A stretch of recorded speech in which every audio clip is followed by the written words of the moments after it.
Fala aí pessoal, tudo bem? Aqui é o Marcelo do canal Plantão Química e hoje nós vamos continuar com o nosso intensivão de Química para a UERJ.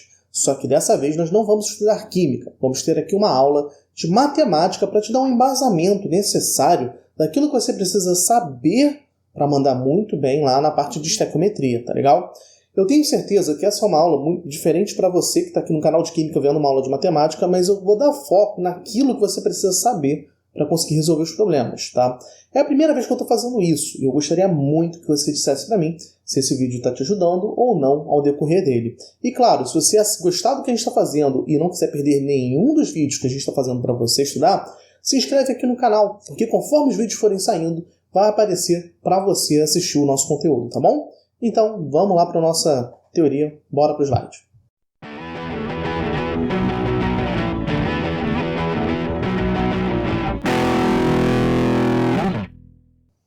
Bom, olha só, gente, nessa aula de matemática a gente vai ver alguns conceitos muito importantes, tá? Regras de divisibilidade, regra de três simples, porcentagens, operação com potências e, por último, lembrar a gente como é que faz a análise de unidades de massa, tá certo? Esses aqui são os conteúdos mais importantes para você fazer problemas de estequiometria. E se você não tem nenhum problema com nenhum desses assuntos, tudo bem, você não precisa dessa aula, pode seguir para o próximo vídeo. Mas se você sente sim dificuldades ao fazer contas, acha que às vezes poderia fazer de um jeito mais fácil, provavelmente aqui nessa aula você vai ver como que isso acontece, tá bom? Então bora lá para o nosso primeiro assunto, né? Regra de divisibilidade. A gente não vai estudar todas as regras, a gente vai estudar apenas três, são as mais simples e as que você vai usar com mais frequência, tá legal? Primeiro, para que você vai aprender essa regra de divisibilidade, né? Porque senão você fica igual um bocozão lá, né? Fazendo um monte de conta, grande e difícil, quando na verdade você poderia simplificar a sua vida, tá bom? Então lembra disso, tente simplificar a sua vida ao máximo antes de fazer contas, tá legal? Então vamos lá, como é que a gente vai fazer? Divisibilidade por 2, né? Todo número que é par, ele pode ser dividido por 2. E para que eu quero saber disso? Olha só um exemplo. Eu tive lá um problema que caiu na seguinte conta, 324 dividido por 48. Não é uma conta bonita, não é uma conta fácil e te incomodaria ter que fazer uma divisão por 48. Eu tenho certeza que você não teve aula da tabuada de 48, assim como eu também não tive. Mas o fato de eu ver que ambos os números são pares me permite, né, simplificar, porque posso dividir tanto de cima quanto de baixo por 2. E quando eu divido o numerador e o denominador da fração pelo mesmo número, eu não alterei esse valor. Então, olha só, eu consegui simplificar a minha expressão. A minha fração ficou agora menor. 162 dividido por 24. Ainda não está bonito, né? A gente ainda pode simplificar mais uma vez, porque, olha, ambos são pares novamente.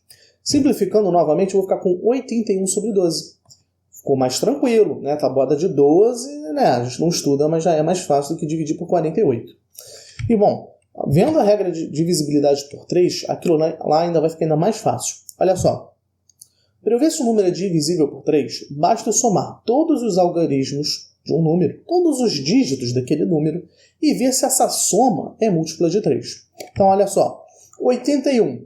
8 mais 1 é igual a 9. Então, o 81 é múltiplo de 3. E o 12 a gente sabe que é múltiplo de 3, é 3 vezes 4. Então, esse número aí eu posso simplificar dividindo por 3. No final, eu vou ficar com 27 dividido por 4. Eu comecei com 324 dividido por 48. Eu terminei com essa expressãozinha 27 sobre 4. Está vendo como simplificar a vida facilita as contas? É essa a lógica que tem por trás de muitos dos problemas de estequiometria. Nós sempre procuramos botar números que sejam fáceis de serem simplificados ao longo das contas. O problema é, o aluno tem que estar, né, com um olhar atento às regras de divisibilidade para procurar essas simplificações, tá certo?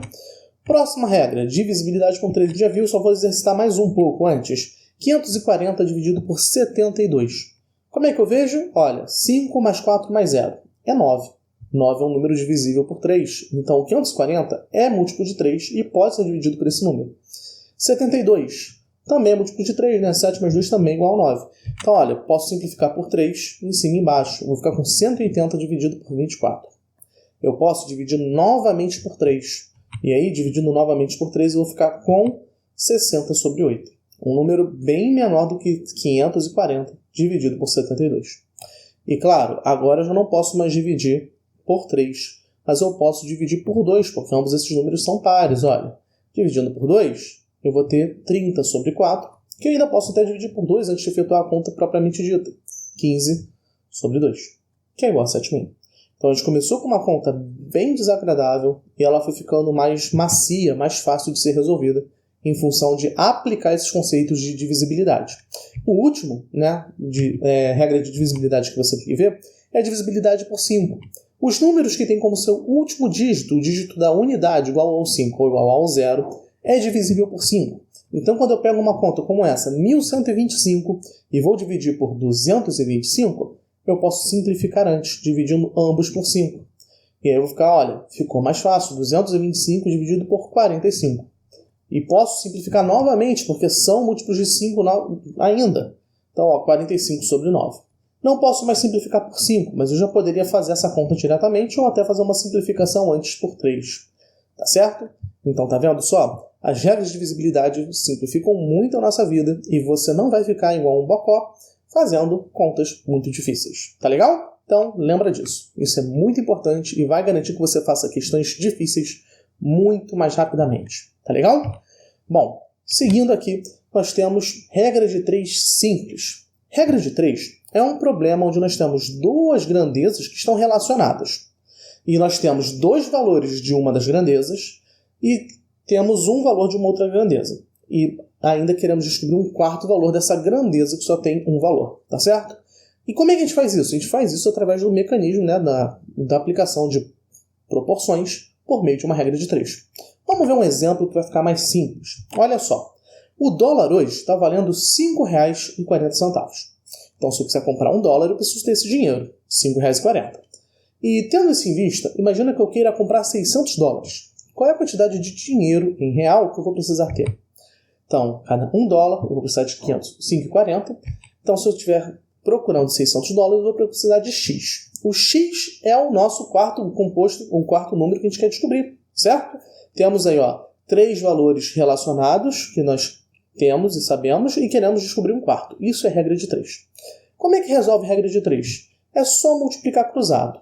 Multiplicando cruzado, eu vou ter x vezes 1 igual a 600 vezes 5,40. Certo? Atenção, a gente quando resolve aqui no canal, a gente não faz esse x vezes 1. Esse número que está multiplicando o x, a gente já passa para o outro lado dividindo. Então a gente vai sempre apresentar assim, por exemplo. Tá bom? Muito mais simples. E aí como é que a gente resolve essa conta? Essa conta aí ela é bem tranquila. Eu vou passar o próximo passo e botar a canetinha aqui para a gente poder ver. Olha só, vou botar aqui a caneta. Eu tenho 6 vezes 100. Por que 6 vezes 100? Porque antes eu tinha 600. E aí eu abri como 6 vezes 100. Para que isso? Porque olha só, 100 vezes 540, 100 vezes 5,40 é igual a 540. E aí eu fugi da conta com o decimal. Que eu sei que decimal é uma coisa que complica muito o aluno. Então o fato de eu multiplicar esse número aqui, que tem 2 casas decimais, pelo 100, que tem 2 zeros, faz com que essa vírgula ande 2 unidades. E aí já não tem mais número decimal. Então o final da conta é 6 vezes 540. Por isso que eu estou falando 540 toda hora, gente. Desculpa. Então olha só, viu só? A gente saiu de uma conta chatinha, com decimal, e pelo simples fato de eu pensar na conta antes de sair fazendo, também me permite fazer uma conta mais simples. Eu preciso que você treine o seu olho para reconhecer essas possibilidades. Tá bom? Então, vamos lá. Então, o valor aqui daria R$ 3.240 para eu comprar $600. E vamos fazer um outro problema similar. Imagina de novo essa situação aí dos dólares, mas eu quero saber quantos dólares eu posso comprar se eu tiver apenas R$ 1.080. Como é que funciona isso? Então, a gente já viu que para cada $1 eu preciso de 5,40. Eu vou ver quantos dólares eu vou conseguir comprar tendo R$ 1.080. Tá certo? Como é que resolve? Regra de 3, certo? Então, x vezes 5,40 tem que ser igual a 1 vezes 1.080. Quando a gente faz essa conta, eu já falei para você que o número que multiplica o x passa para o outro lado dividindo, ok? Então, olha, 1.080 vezes 1 dividido por 5,40. Tá certo? Essa conta, ela é chata, ela é difícil, né? Temos aqui um número decimal. É difícil fazer divisão de decimais, não é? Mas a gente pode usar um pouquinho das propriedades que a gente já aprendeu. que eu estou fazendo daqui para cá? Eu estou multiplicando tanto embaixo quanto em cima por 100. Por que eu estou multiplicando por 100? Para não ter mais decimal. Por que eu não quero mais ter decimal? Porque eu estou fazendo como se eu fosse você no dia da prova. E você talvez tenha muita facilidade em matemática e não precise. Mas a maioria dos alunos que eu tenho acompanhado, eles têm dificuldade em fazer contas. Principalmente quando a gente bota um número decimal ali no nosso problema. Muitos engasgam na hora de fazer uma conta e erram, tá? Eu não quero que nesse momento você aprenda a fazer as contas com decimais, mas eu quero que você aprenda a fugir dessas contas quando puder. Então aqui, quando eu multipliquei por 100 em cima e embaixo, eu não alterei a fração. O valor está mantido e agora eu já não tenho mais a conta com decimal para fazer. Seguindo na conta, eu vou poder simplificar aqui esse zero com um dos zeros aqui de cima e vai ficar uma conta mais simples. E ainda vou poder simplificar essa expressão por 3, porque ambos os números são múltiplos de 3. Então vou ficar com 3.600 dividido por 18. Esse número também é múltiplo de 3, então também posso simplificar novamente. Olha que legal. E aí eu vou ficar com 1.200 dividido por 6. Olha que volta que eu dei, mas no fim das contas eu cheguei numa conta mais simples. É claro que isso demora porque eu estou te explicando, mas quando você vai fazendo isso na prova, é questão de segundos. Em 20 a 30 segundos você resolve essa conta muito mais rápido do que se estivesse dividindo por 5,40. Tá certo? Então, o resultado dessa conta aqui, R$200. Aliás, $200. Se eu tiver R$1.080, eu compro apenas $200 no dia de hoje. Tá certo? Então, legal. Agora que a gente já viu regra de 3, a gente vai ver porcentagem. Porcentagem é um outro assunto que aparece muito e eu vejo que muitos alunos não sabem muito o que fazer com a porcentagem. Olha só, a porcentagem também é um processo de regra de 3 e você vai ver como é que é simples. Imagina só que a gente tem aqui um dado que disse pra gente que no Brasil existem 200 milhões de brasileiros e que aqui no estado do Rio de Janeiro vivem 16 milhões. E aí a gente quer saber qual é a porcentagem de pessoas que moram no Rio de Janeiro que existem no Brasil. Então, olha só, a cada 200 milhões nós vamos ter 100%. E a gente quer saber 16 milhões, quantos por cento significa? Regrinha de 3. Então, só multiplicar cruzado. Então, vamos lá. O x é igual a 16 vezes 100 dividido por 200. Certo? Regrinha de 3 igual eu já tinha mostrado ali atrás, certo? Como é que resolve essa conta para chegar ali no 8%? Muito simples. Olha, a gente tem aqui como simplificar os zeros em cima e embaixo. É como se estivesse dividindo tanto em cima quanto embaixo por 100. Tá bom? Bem simples essa conta. Chegamos em 8%. Tá legal? Vamos fazer mais um problema para poder praticar, que esse talvez tenha sido fácil demais, né? Então, mesma situação. Existe 200 milhões de brasileiros e 22% deles vivem no estado de São Paulo. Quero saber o total de habitantes do país, né, que é do estado de São Paulo. Então, vamos lá. Então, nós temos que 200 milhões está para 100% novamente. A gente quer saber quantos habitantes vão ter em São Paulo, né, sendo que vale 22%. Aqui vale notar, né, que talvez fosse o ideal que eu tivesse escrito por porcento aqui, só que eu esqueci e eu espero que você não fique chateado comigo, tá bom? Então, botei aqui o porcento, a canetinha. Então, seguindo essa conta, só fazendo a regra de 3, eu vou ter que x é igual a 22 vezes 200 sobre 100. Só lembrando que a conta que eu vou ter vai me dar um resultado em milhão, tá bom? Eu estou só fazendo conta tipo, o valor x vai ser x milhões, tá certo? Então, fazendo a conta, x vai dar igual a 44 milhões. Aí você vai se perguntar, Marcelo, eu poderia fazer essa conta com um número inteiro sem usar milhões? Poderia, não tem problema nenhum. Só que você teria que, no início da questão, ter vindo aqui, em vez de escrever 200 milhões, que nem eu escrevi, eu vim aqui colocar o valor por extenso, né? Em vez de escrever 200 milhões depois, vai ter que escrever 200 e depois mais 6 zerinhos. Aí você vai fazer essa conta com um monte de zero e vai chegar na resposta certa se você não se embananar. Eu usei 1 milhão para facilitar minha vida, tá bom? Então, beleza. É assim que a gente usa porcentagens. É esse grau de conhecimento que você vai precisar usar em estequiometria. Não é nada muito avançado, tá? Mas você não pode ficar com medo. O medo é a pior coisa para te derrubar aqui na parte da matemática. Tá legal? Então, vamos lá. E agora, a gente já está quase acabando a nossa aula. Vamos falar sobre operação com potências. Tem 2 propriedades que você tem que saber usar, que é essencial, tanto para a física quanto para a química. Primeiro, que você, quando faz o produto de 2 potências que têm a mesma base, você vai preservar a base e vai somar os expoentes. E aí eu sei que para muitos eu falei grego. Então vamos com calma. Olha só, Isso que nós temos, aqui o a elevado a x, é uma potência. Na potência nós temos a base, que no caso é o nosso a, que é esse valorzinho aqui de baixo, né? Faz sentido que a base seja o negócio de baixo, né? E nós temos também, deixa eu pegar aqui a borracha para apagar um pouquinho, que ficou muito rabiscado, o nosso expoente, tá bom? Então, ó, você já viu que tem aí a base sendo a e o expoente que é o x. Então, você está vendo? Nessa potência eu tenho base a e expoente x. Nessa outra potência aqui, o que eu tenho? Eu tenho base a e expoente y. Então, quando a gente faz o produto, né, de duas potências que têm a mesma base, o resultado vai ter a mesma base e a potência vai ser a soma das potências anteriores. Então, a soma das potências, não, desculpa, a soma dos expoentes anteriores. Então, olha só, nós vamos ter aqui que o resultado vai ser a, né, elevado a x mais y. Eu somei os expoentes, tá certo? E como é que a gente vai ver isso numa conta, né? Olha só, imagina que eu estou lá resolvendo um problema de estequiometria e surgiu essa conta. Eu tenho 6 vezes 10 à quinta, vezes 2 vezes 10 a 23. Parece difícil, não é? Mas calma, não é não. Olha só, como é que a gente vai fazer? A gente vai multiplicar o 6 pelo 2, tá bom?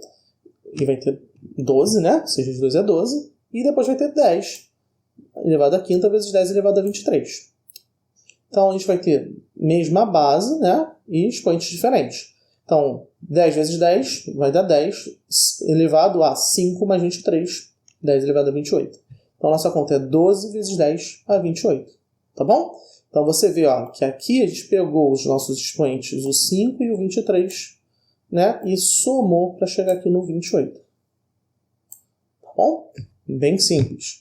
Então, legal. A outra propriedade que você tem que saber usar é que quando você tem um número elevado a um expoente negativo, esse mesmo número, essa potência, ela vai ser igual à fração de um desse... Vamos lá, é mais fácil você ver, né? Vai ser igual à fração gerada pelo mesmo número elevado ao expoente embaixo, tá certo? Então, a elevado a menos x é igual a 1 sobre a elevado a x. Vamos ver um exemplo disso. Se eu tiver 6 vezes 10 a menos 3, é a mesma coisa que eu dizer para você que eu tenho 6 vezes 1 sobre 10 elevado a 3. Então, tá vendo? Para eu tirar esse sinal de negativo que tem aqui, o que eu tenho que fazer? Eu tenho que pegar essa potência e inverter a potência. Aí eu inverto a potência, né? Faço 1 sobre esse valor, e aí tá tudo certo, eu posso tirar o sinal de negativo. Tá legal? E aí, se eu quisesse seguir com essa conta, eu teria que isso é 6 vezes 1 sobre 1000, igual a 0,006. Certinho? Legal. Agora vamos ver como é que a gente poderia ver um exemplo assim com contas, né? O mais simples. 10 elevado à quinta vezes 10 elevado a menos 2. Isso aqui eu estou querendo aproveitar as duas propriedades anteriores. Porque, olha, eu vou pegar aqui, o que eu vou fazer? Isso aqui é um produto de potências de mesma base. Então, o produto vai ser 10. Agora elevado a 5 mais o menos 2. Então, muito cuidado na hora que você for fazer conta e tiver que somar um expoente negativo. Não é difícil. É só você fazer com calma, bota os parênteses, olha com atenção para você não errar o sinal. Porque tem muita gente que veria isso aqui de cara e falaria que isso aqui vai dar 10 elevado a 7. Não é. Vai ser 10 elevado a 3, porque é o 5 mais menos 2. Tá certo?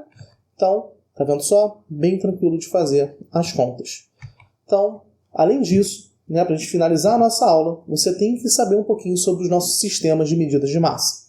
Então, nós temos aqui, né, a nossa principal referência no nosso sistema de medidas, o grama. Tá certo?